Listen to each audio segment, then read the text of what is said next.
When last week we had talked about storing treasures, right? And I mentioned that, okay, the next few weeks that we're together, we're going to continue to talk about the treasure principles and gaining a biblical perspective on our finances and how we look at money. And so the title of the lesson this morning is Biblical Stewardship. Biblical Stewardship. And you guys know I love talking with you about my family, giving you updates on the girls. You may have seen a video Janelle posted either on Facebook or Instagram this week. So little Brielle, she's started talking a lot more, and that's been a lot of fun trying to get her to say different words. She's different than Everly. Everly would be just an echo, right? I'd say something, she'd just repeat it right back. So Brielle, she's warming up to the idea. I think she can say a lot more than she really lets on.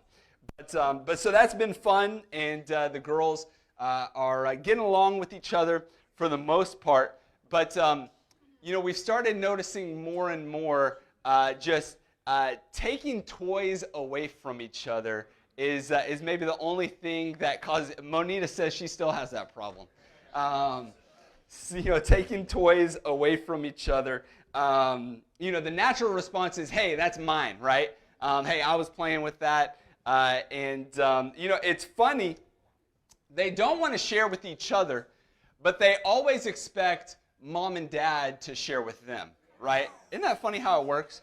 The idea in our house, the idea of personal space is like a foreign concept, right? Trying to go to the bathroom on your own just doesn't happen. I'm just like, man, I just want a little bit of peace. Again, something it's unheard of to be able to go to the bathroom on your own. There's no such thing, for me, there's no such thing as my cup. It's always our cup, right? No such thing as my blanket, right? Got to share the blanket with the girls. Most of the time I find joy in that. That's good. But the other day, the girls were eating something, and I sat down with a bowl of grapes and just eating some grapes. And I came down. It was only until I came down to the last two grapes that all of a sudden it was like, oh, hey, I want a grape. Both of them, right? I want a grape. And so giving away my last two grapes. And, I can look at them when they're taking toys away from each other and having a hard time sharing and think, man, why can't they just get along, right? Why can't they just share? And then they want some of what I want. And, it's that same response. Like, no, okay, these are my grapes, right? And, a good reminder that, I shouldn't be reluctant to give if I expect them to share. I shouldn't have a hard time sharing myself, right? In Job chapter 41, even after everything was taken from Job and his life was in despair, this was the answer from God. In Job 41, verse 11, it says, "Who has a claim against me that I must pay? Everything under heaven belongs to me." Right? That's God's words to Job. In Haggai chapter 2, when God calls the Israelites to rebuild the temple after they've returned from exile, he reminds them, hey, all that you have, the silver is mine and the gold is mine, declares the Lord Almighty. Hey, I'm asking you to rebuild this temple, but I want to remind you, hey, it's already mine. And maybe to put it a little more simply, in Psalm chapter 24, verse 1, it says, "The earth is the Lord's and everything in it, the world and all who live in it." There's a very important key that I want you to learn today. If you miss everything else that we talk about this morning, I want you to remember that God owns everything. God owns everything. That blanket, I don't want to share. My last couple of grapes, the cup I don't want the girls slobbering all over. God owns it all. Right? Nothing that we have belongs to us. It all belongs to Him. Sometimes we forget that, don't we? We become possessive of the things we've accumulated. And our natural inclination is to protect what's ours, to keep control of what we've been given. I love this quote from C.S. Lewis. It says, "Every faculty you have, your power of thinking or of moving your limbs from moment to moment, is given you by God.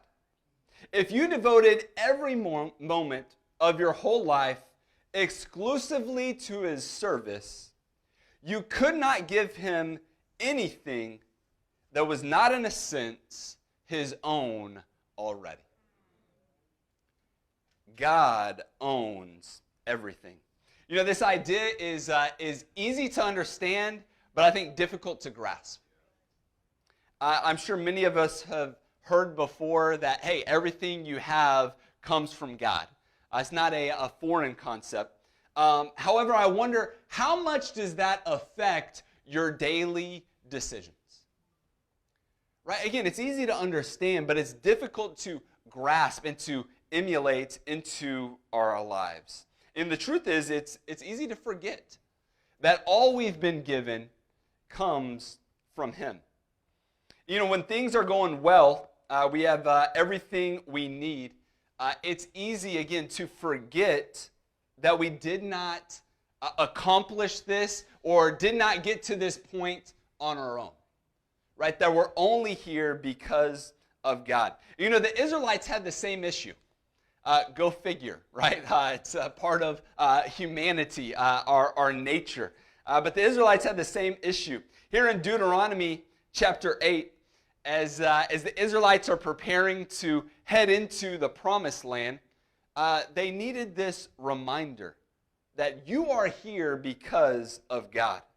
In Deuteronomy 8, verse 10, it says, "When you have eaten and are satisfied, praise the Lord your God for the good land He has given you. Be careful that you do not forget the Lord your God, failing to observe His commands, His laws, and His decrees that I am giving you this day. Otherwise, when you eat and are satisfied, when you build fine houses and settle down, and when your herds and flocks grow large," okay, maybe we don't have herds and flocks, but you get new furniture and new clothes, "and your silver and gold increase, and all you have is multiplied." Verse 14, it says, "Then your heart will become proud, and you will forget the Lord your God, who brought you out of Egypt, out of the land of slavery. He led you through the vast and dreadful wilderness, that thirsty and waterless land, with its venomous snakes and scorpions. He brought you water out of hard rock. He gave you manna to eat in the wilderness, something your ancestors had never known, to humble and test you, so that in the end it might go well with you. You may say to yourself, 'My power and the strength of my hands have produced this wealth for me.'" But here's the kicker, verse 18. "But remember the Lord your God, for it is He who gives you the ability to produce wealth, and so confirms His covenant, which He swore to your ancestors, as it is today." Again, I love this passage. I love this reminder. Why? Because I think I can see myself in it. He talks about the good times, right? Hey, when you eat and you're satisfied, right? When you got all the flocks and herds are growing, when everything is good, it's easy to forget that it all comes from God. But you know what? He even mentioned some of the bad things, right? Some of the places you've come from. He said, man, when you're wandering through that desert, He calls it a, no, I lost it. That vast and dreadful wilderness, that thirsty, waterless land. Man, some of us, we've come through the vast wilderness, have we not? And again, things start getting better, and we forget who's brought us to where we are. Remembering God owns everything should free us from worry. Remembering God owns everything should free us from worry. If everything I have belongs to Him, man, it should give me a peace of mind. I've got no reason to complain when my car breaks down, when my AC goes out. Why? Because it's not mine anyways. You guys wouldn't be stressed out if my car broke down this afternoon. Now, you may feel bad for me.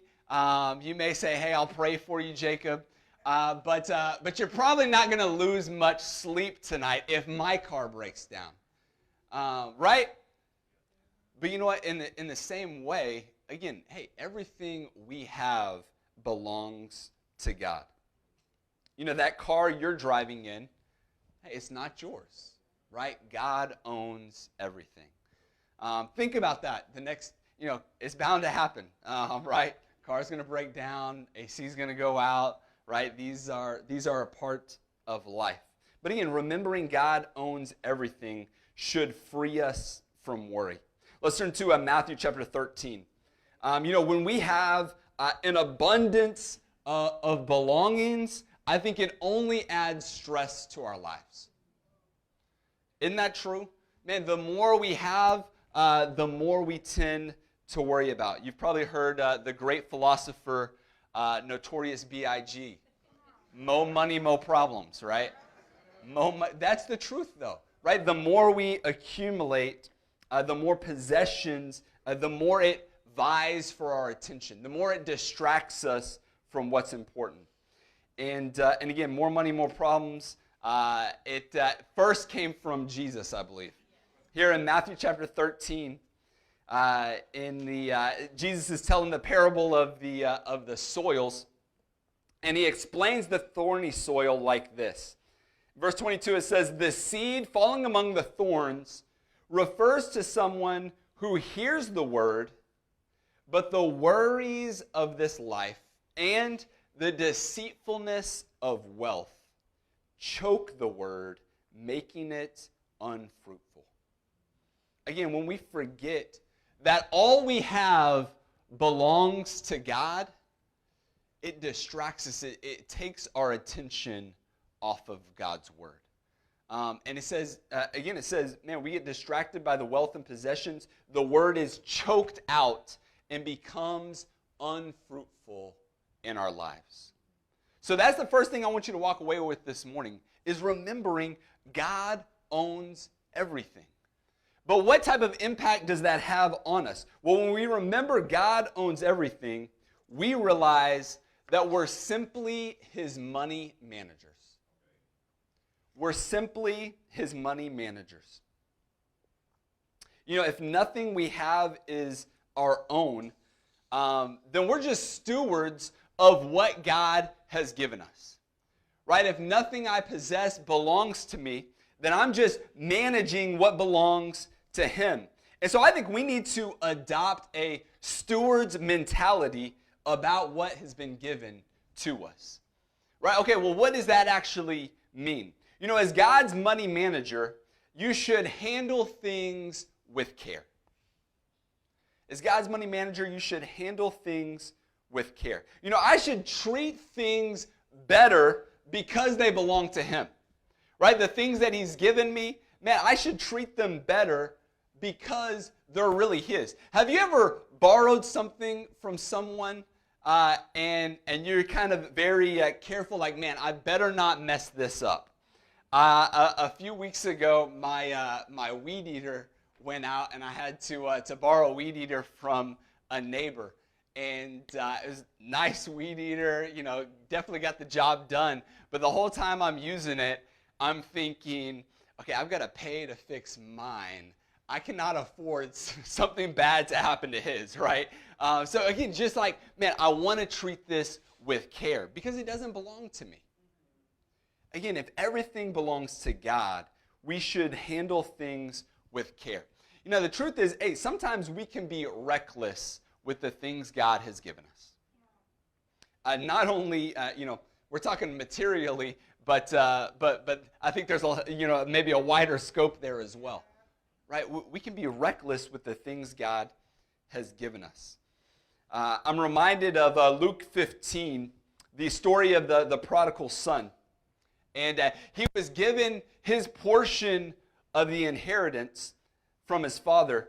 And it says in verse 13, a few days later, the younger son gathered together everything and traveled to a distant country. And there he wasted his fortune in reckless and immoral living. Now, hopefully that doesn't describe you, right? But I think the story of the prodigal son is there for a reason, right? Because again, we can tend to be reckless with what God has given us. He took what he'd been given and simply squandered it. But instead, man, we should take care, handle with care the things that God's given us. You know, being God's money manager is also a matter of trust. Being God's money manager is a matter of trust. The things you have been given have been entrusted to your care. You know, God has brought money and possessions into your life. Why? Because he trusts you to use them to his glory. In Matthew chapter 25, verse 21, you get the parable of the talents. In verse 21, it says, his master said to him, well done, good and trustworthy slave. You have been trustworthy with a few things. I will put you in charge of many things. Enter into the joy of your master. Being trustworthy, being faithful with what God has given us. Again, being a money manager, it's a matter of trust. You know, this is what the master is watching for. Will you be trustworthy with what I've given you? Yeah, I remember the first time I got my driver's license, and one of the first weekends I could drive out on my own. Went to go see a movie with a couple of friends, and my mom gave me her debit card, right, to be able to go. Hey, and just got your license. Hey, go enjoy the movies. And again, I was like, there was a little bit of temptation there, right? Hey, I could, what else could I go get with this, right? Okay, get not just the regular popcorn. Let me get the supersized popcorn, right? Man, maybe I can go to the store and get some extra, right? The temptation is there. But again, that in the back of my mind is like, okay, no, this is a lot of trust to take on. She trusted me not to spend money recklessly, but simply to pay for what's needed. And again, even though that temptation was there, I knew I didn't want to lose that trust. We've got unrestricted access to God's account. As his money managers, man, he's given us unrestricted access to use what he's given us. To set our own salaries, right? To withdraw from his account what's needed for our living expenses. But again, this is a privilege that sometimes can be subject to abuse. With great power comes great responsibility, right? Again, it's a trust factor. Man, God has entrusted this to you. And so again, as God's money manager, I should know how his money is being spent. I should know where each and every dollar is going. Do you know where your money goes, or does it simply fly out of your bank account? Right? Sometimes that's the truth. that the paycheck hits, and before you know it, the money is gone. Is it spent with discipline or without restraint? In Romans chapter 14, verse 10, it says, "For we will all stand before God's judgment seat. It is written, 'As surely as I live, says the Lord, every knee will bow before me, and every tongue will acknowledge God.'" Verse 12, it says, "So then, each of us will give an account of ourselves to God." You will give an account.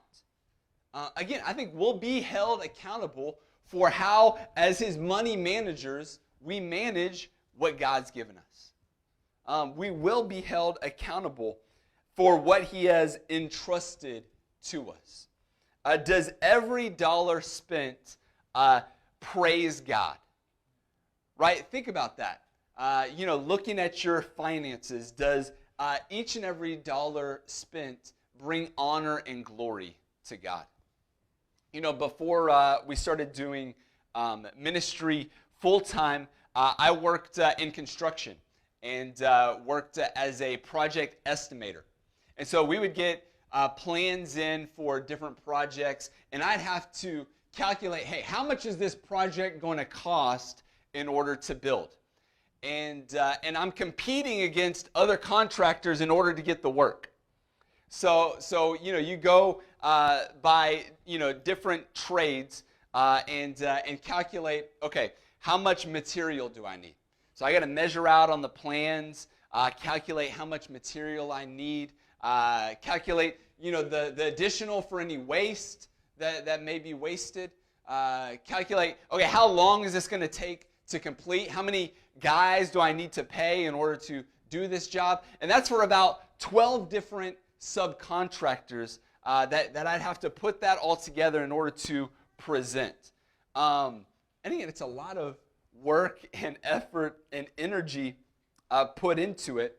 Why? Because you have to plan each and every dollar because the owner paying for this construction wants to know how their money's being spent, right? They want to know, hey, what's every dollar going to? In the same way, again, we should know how God's money is being spent. Creating a budget, I think, is crucial to honoring God with our finances. Sitting down and creating a budget, I think you would be hard-pressed to find a single account manager in the world that doesn't create a budget. Why? Because you've got to have a plan. And I think it's the same way with our giving. We've got to plan our giving. We may be tempted to just give occasionally, right? Or to give just whenever there's something left over. However, when we've got a plan, when we create a budget, man, we're able to give consistently and generously. Set goals for how you want to spend God's money. Again, I think that's something you can get excited about. Having a goal of how you want to give. We've got lots of different goals for ourselves, right?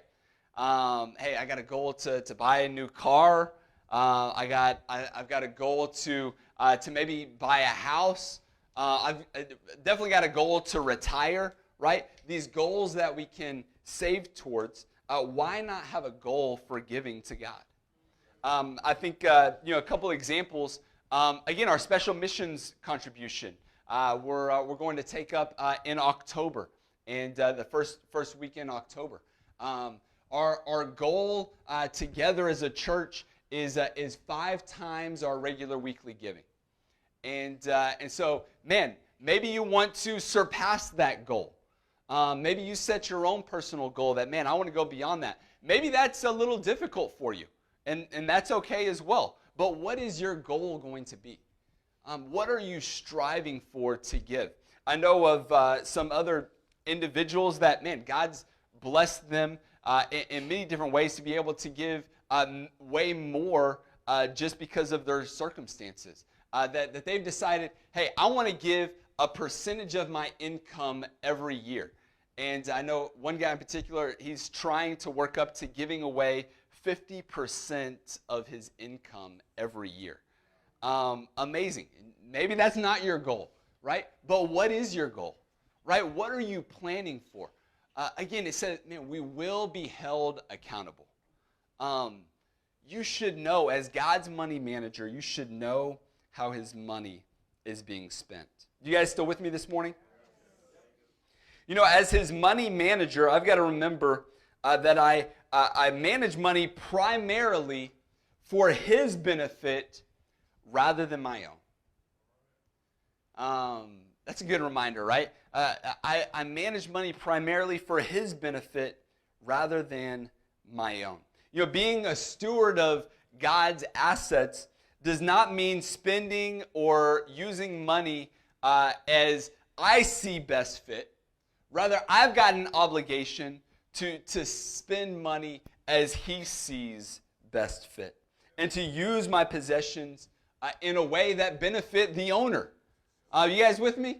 You know, in Haggai chapter 1 here, in verse 2, this is what the Lord Almighty says. These people say, let me give a background. Where are we at in Haggai? So Haggai is when the Israelites return from exile, right? And they're back in Jerusalem. And Haggai is giving this prophecy from God. In verse 2, again, it says, this is what the Lord Almighty says.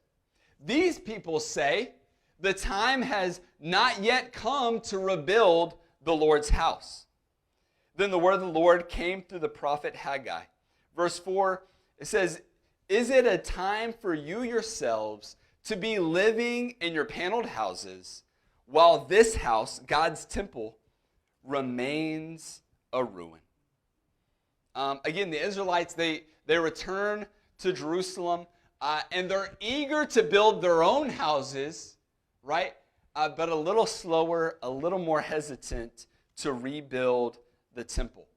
And, you know, it says paneled houses. So this isn't just a regular house. You know, they were going above and beyond, you know, in their own houses. They would take cedar planks and line the walls and the ceilings. So this isn't just putting a roof over their heads, a basic home. Again, they're building these luxurious homes. It says, while God's temple, God's house, remains in ruin. You know, isn't this how we can sometimes think? Okay, let me get my finances straight, then I'll give to God. Right? It's very easy to get caught up in that way of thinking. Right? I've got to make sure I've got what I need before I can begin to contribute. Right? Once I blank, right? Fill in the blank. Once I blank, then I'll be able to give consistently. Right? Once I pay off debt, then I'll be able to really give to God. Or once I get a better job, I'm just waiting to find a better job, and then I'll be able to give to God. Get a new house. Once I get out of school, then I'll be able to give. And again, we start using his money for our benefit rather than glorifying him. Again, as God's money's managers, his benefit has got to be our first priority. You know, the next point is remembering God owns everything makes giving a privilege. You know, if we don't own anything, then being able to give becomes a privilege. It's a blessing to be able to give at all. And I think, again, whatever we're able to give, it's a blessing because we don't even own it in the first place.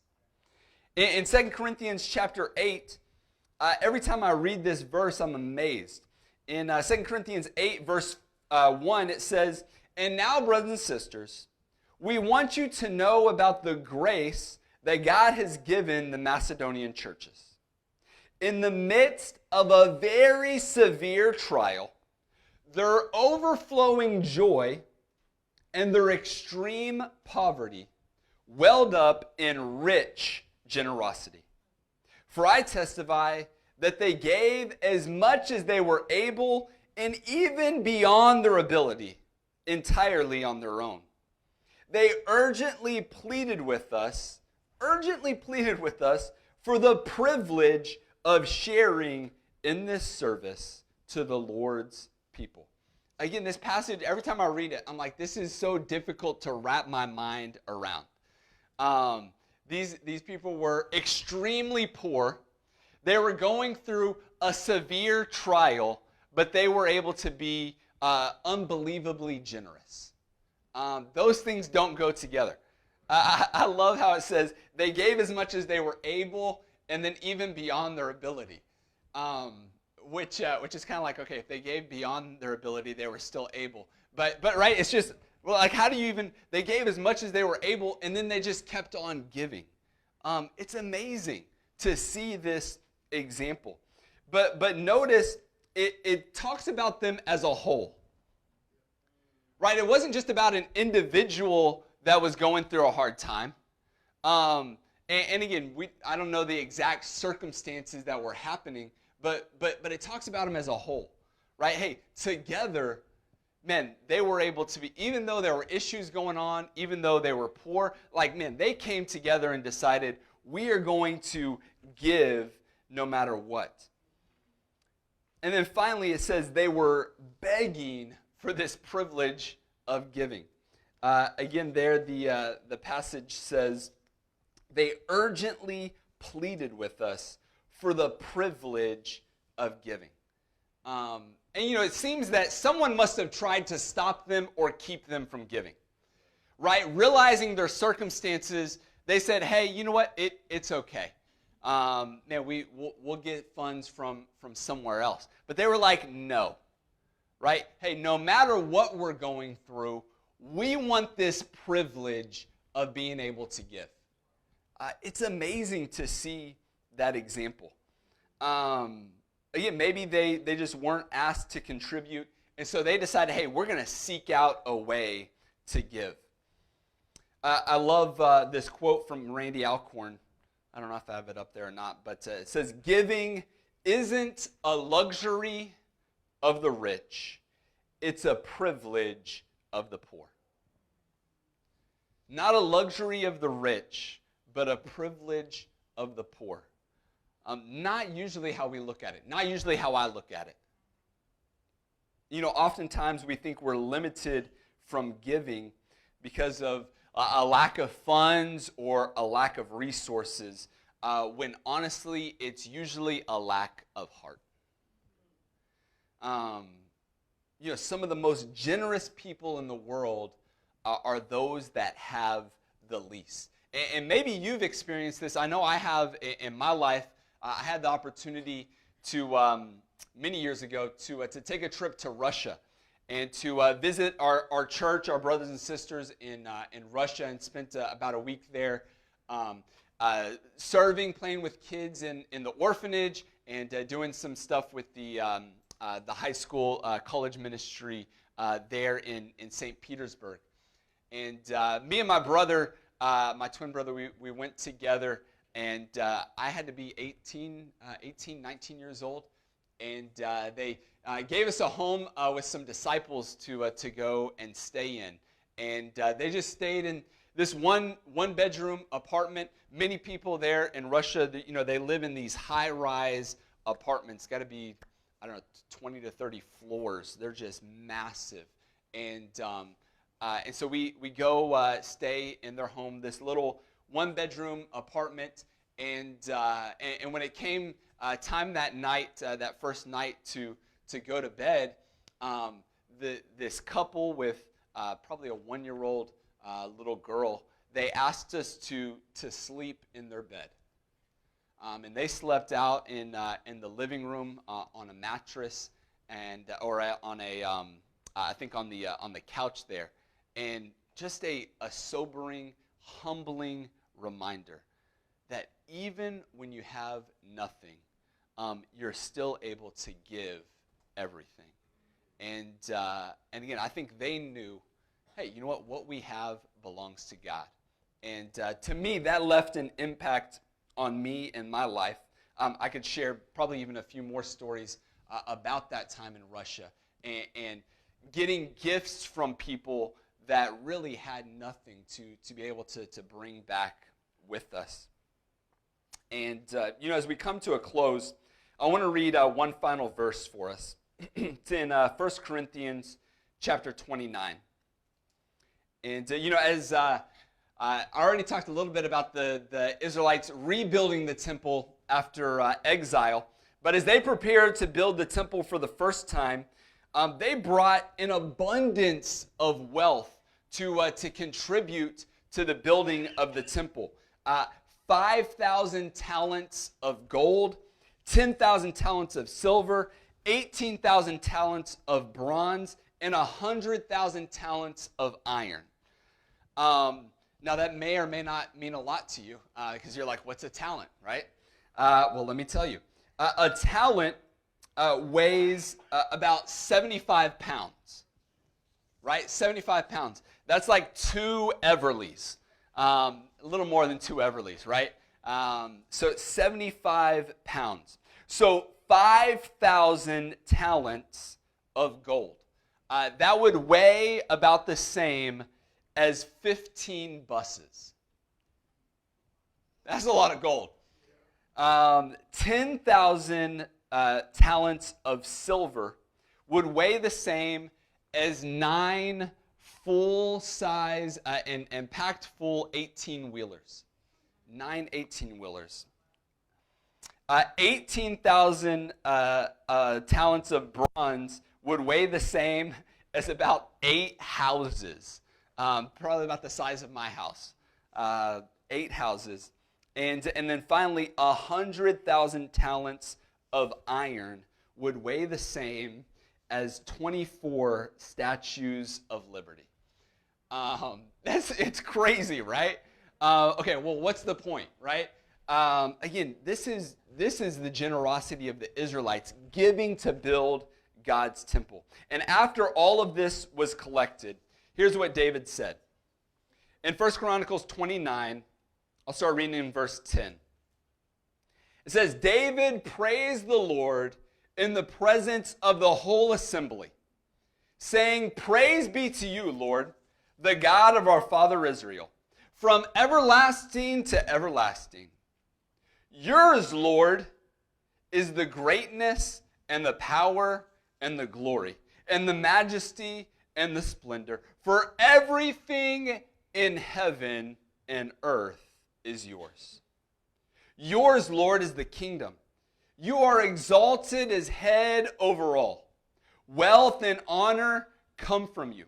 You are the ruler of all things. In your hands are strength and power, to exalt and give strength to all. Now, our God, we give you thanks and praise. We give you thanks and praise your glorious name. In verse 14, it closes, But who am I, and who are my people, that we should be able to give as generously as this? Everything comes from you, and we have given only what comes from your hand. I think David and the Israelites were able to collect all that wealth and use it to build God's temple because I think he was thoroughly convinced that everything he has belongs to God. And I think he believed, hey, it's all God's anyways. And I'm just in charge of deciding how it can be used to glorify him. And so, brothers and sisters, again, I hope you walk away today convinced. God owns everything.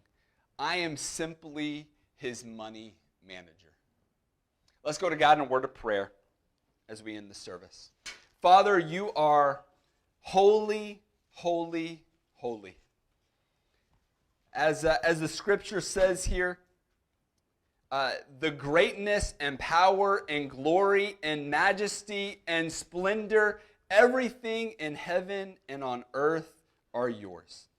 Father, thank you for this reminder this morning that all we have, all that we see, it all belongs to you.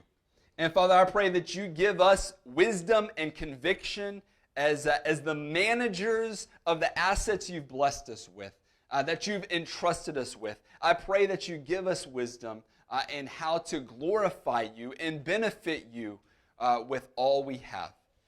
Father, again, thank you for your word. Thank you for the relationships in our lives and all you do for us. We love you. It's in Jesus' great name I pray.